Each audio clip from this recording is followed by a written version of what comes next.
how do you price what you sell? You've been asking for this for weeks in video format. So let's get down to the nitty gritty. Let's say that sales represents 100%, whether that's the price of your product, whether it's your overall sales for the month, for the year, for the quarter, sales represents 100% of the dollars we're talking about. The first number you're going to want to look at is the profit for the business. The target number is going to be 20%.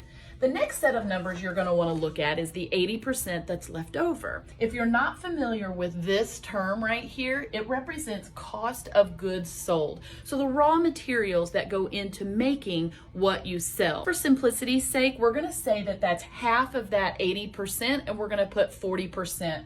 The next number is going to represent your payroll and your expenses.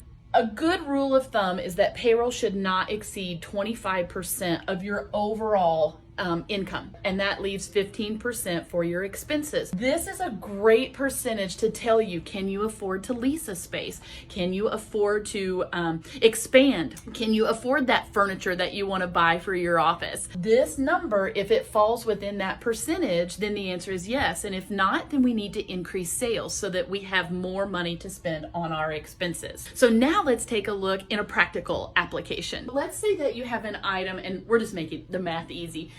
You have an item and it's $100. Are the materials that you're using to create that item, do they fall in line with the 40% that you're trying to target? Are you making 25% on that item? And your profit is what you have left over after all of that is paid, because you want your business to be profitable. If your events average $3,000 per event, take that average number in sales and apply these percentages to them. Your quarterly sales, your annual sales, we do this all the time in our business. Let's apply some real numbers from our business.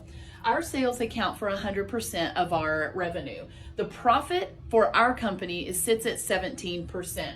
Our cost of goods sold is at 32%.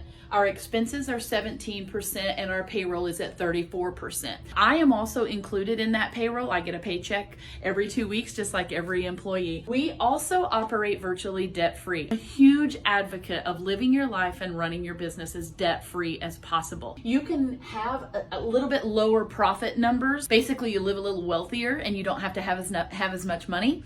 If you're not indebted to people. And when the slow times hit, you don't have to worry about debtors coming to get your money. It also allows me to keep my payroll numbers very high and offer better benefits to my employees. Let me know what questions you have about all of this, and I'd be happy to answer them.